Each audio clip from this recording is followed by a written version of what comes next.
All right, so we're talking about this Dan Campbell phenomenon that Bill is like, it's like he's eating bitter lemons when we talk about this. He just has no flex on it at all. We have a lot of texts.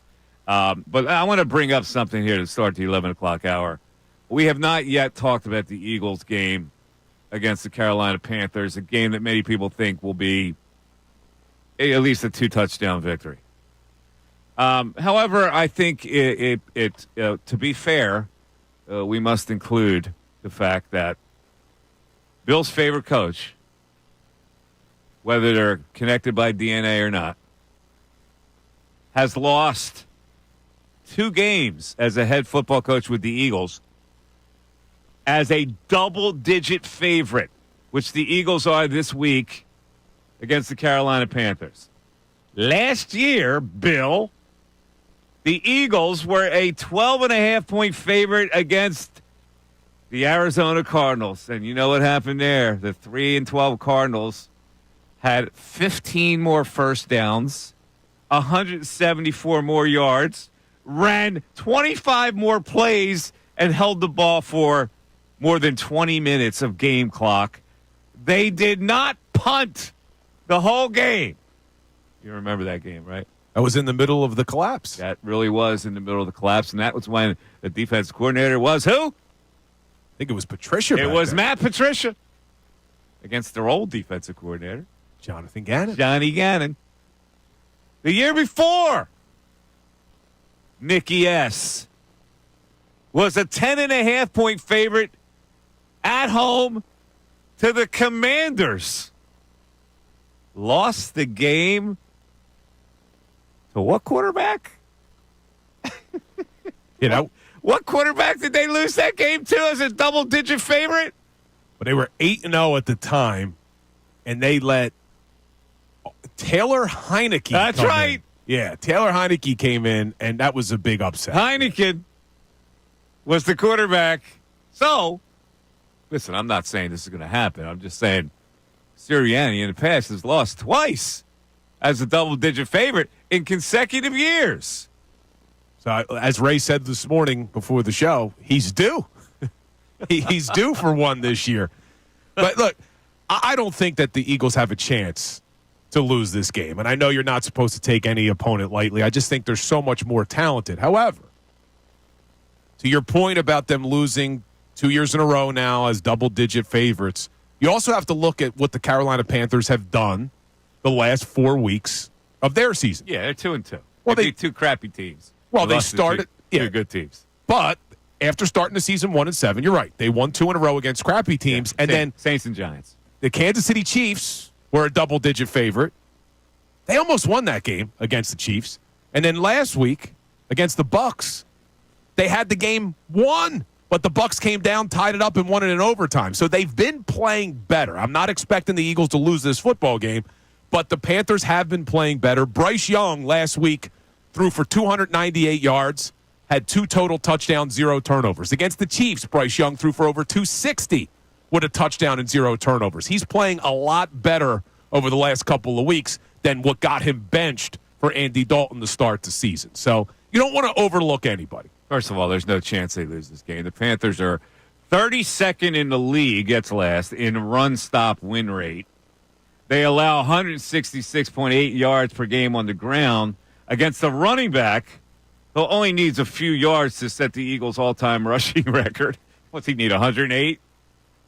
Something like that. I think one needs 108 to top shady for the all-time Eagles season rushing rate. The Panthers also are 31st in pass rush win rate, so they can't stop the run, and they don't get to the quarterback. So how could they possibly win? Who knows? It would have to be one of the all-time lemons for them to lose this game. I think the only way that they would lose is the similar way that they lost in 2022 to the Commanders in the game that you mentioned, would be turnovers. If I'm not mistaken, I think 2022, Quez Watkins had a couple turnovers. I think that's the Dallas Goedert where he had the face mask penalty that didn't get called, and he fumbles the football. He gets hurt on that play. The only way they lose this game is if they turn the ball over. That's the only way you lose to it. Whatever happened to Quez? What's Quez doing? What is Quez up to these days? Pick him up. Is he still in the league, Quez Watkins? Quez Watkins is They went a long currently time to He's try. still with the Steelers? he's with the Steelers still. Wow. I never see his name. Yeah, That's All not a right, stat let's this skip season. back to the text board. We still have plenty of texts, including Uncle Frank checking in on the Mitch situation. If you weren't listening last hour, we have to investigate a little something. First of all, our investigation of who put gum on my seat went nowhere. It died on the vine. But now we have an investigation whether Mitch called our program director to complain about one of our morning personalities. Uncle Frank checks in. Ray, what's he say? Uncle Frank saying, I actually enjoyed Mitch, that miserable man, when he calls in. It's kind of like gallows humor for me. So there we go. We got a point for keeping Mitch around. Yeah, but we can't allow team-on-team crime. Can't allow it. Yeah. He's got to go down. He's got to be suspended. The only one that ridicules teammates is us. We do it to each other. You don't talk outside the family. That is correct. Don't take Mitch from us. Be so bad. Be so upset. All right, keep it with the text line here. Mike, you did criticize Sirianni for throwing the ball to Saquon, which he dropped when the team lost the game. Bill is right here. No, I didn't criticize him. In fact, I said the opposite. What do people hear? I said that was a great play.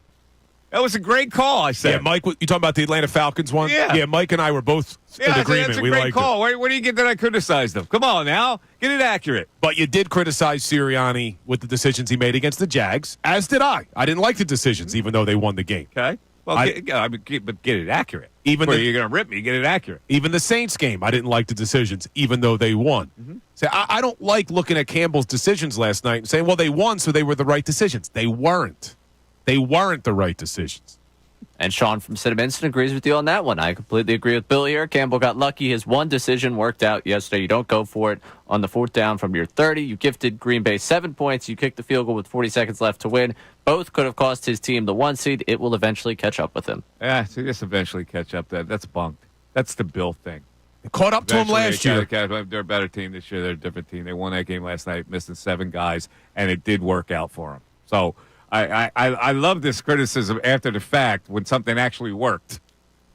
Clint from Malvern, how does Bill not see his hypocrisy with Campbell v. Sirianni, love versus hate? We have won 2 games in spite of Sirianni decisions, and our loss to Atlanta is because of Sirianni going for every 4th or 2-point conversion and not taking the points, not because Barkley dropped 1 pass. Clint in Malvern. Yeah, well, they lost those games, so you can point to the bad decisions. The Lions didn't lose the game last night, so you can point, but the point doesn't land. It just doesn't. You can throw as much of a dart as you want, and the dart's going to go, you know what's going to go? It's not going to hit the target.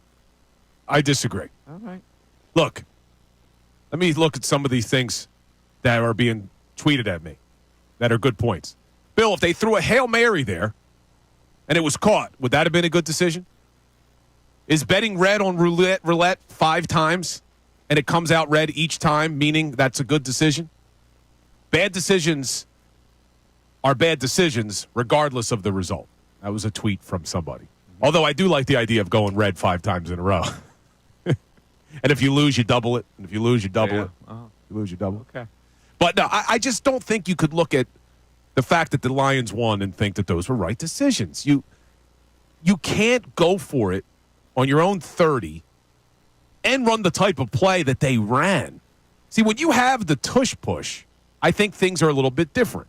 And that's why I got upset with, I forget what game it was now, looking back at Sirianni's decision where they went for it on a 4th down and they didn't run the tush push. Do you remember they tried something else? I think they ran like a fake tush push. Mm-hmm. That's why I was critical. If you have a play that works over 95% of the time, like the tush push, maybe you could go for it on 4th and short. I didn't like the play call last night. I didn't like the decision last night. But we'll see what happens. Yeah. We'll Text see. board with a great idea here. Golf match. Bill and Sirianni versus Mikey Miss and Dan Campbell. We would smoke.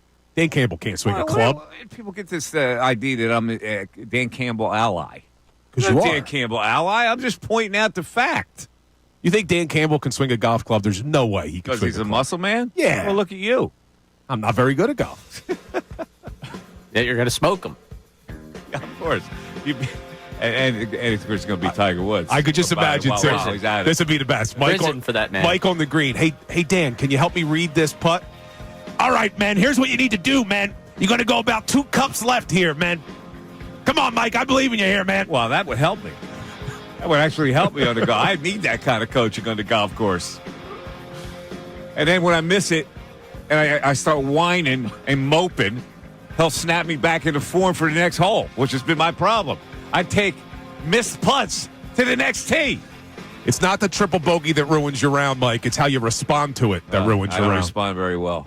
Mike Missanelli Show, 610-632-0975. Back after this. Ricky Vitalico.